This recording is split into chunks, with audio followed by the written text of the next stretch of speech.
പരിഷ്കരിച്ച പുതിയ ആദായ നികുതി ബിൽ ധനമന്ത്രി നിർമ്മല സീതാരാമൻ ലോക്സഭയിൽ അവതരിപ്പിച്ചു. ഇതിനകം 4000 തവണ ഭേദഗതി വരുത്തിയ നിലവിലെ ആദായ നികുതി നിയമം 1961 പകരമാണ് ലളിതമാക്കിയ പുത്തൻ ബില്ല് അവതരിപ്പിച്ചത്.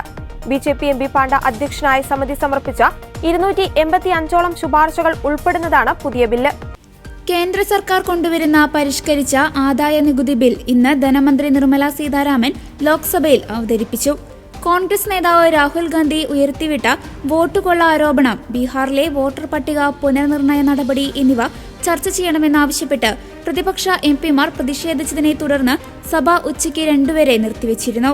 നിലവിലെ ആദായ നികുതി നിയമം 1961 പകരമായി കഴിഞ്ഞ ഫെബ്രുവരി 13 അവതരിപ്പിച്ച പുതിയ ആദായ നികുതി നിയമം 2025 കേന്ദ്ര സർക്കാർ പിൻവലിച്ചിരുന്നു. ബിജെപി നേതാവ് ബൈജയന്ത് പാണ്ഡ അധ്യക്ഷനായ സിലക്ട് കമ്മിറ്റി ശുപാർശ ചെയ്ത മാറ്റങ്ങൾ ഉൾപ്പെടുത്തിയുള്ള പരിഷ്കരിച്ച ബില്ലാണ് നിർമ്മല ഇന്ന് പാർലമെന്റിൽ അവതരിപ്പിച്ചത്.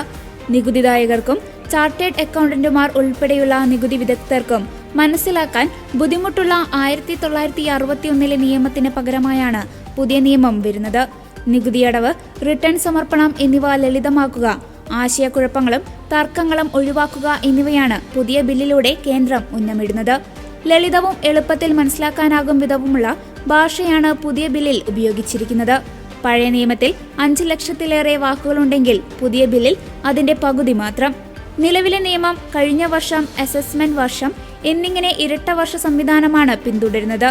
പുതിയ നിയമത്തിൽ ഇതൊഴിവാക്കി നികുതി വർഷം എന്നാക്കും.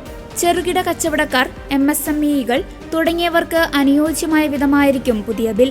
വൈകി റിട്ടേൺ സമർപ്പിച്ചാലും നികുതി റീഫണ്ട് അനുവദിക്കാൻ വ്യവസ്ഥ. റിട്ടേൺ വൈകിച്ചുവെന്ന പേരിൽ റീഫണ്ട് തടയില്ല. ഇന്റർ കോർപ്പറേറ്റ് ഡിവിഡന്റ് നടപടികൾ ലളിതമാക്കും. നികുതി ബാധ്യതയില്ലാത്തവർക്ക് നിൽ TDS സർട്ടിഫിക്കറ്റ് കാലതാമസമില്ലാതെ ലഭ്യമാക്കും. ഒഴിഞ്ഞുകിടക്കുന്ന ഭവനങ്ങളുടെ നികുതി ബാധ്യത ഒഴിവാക്കും.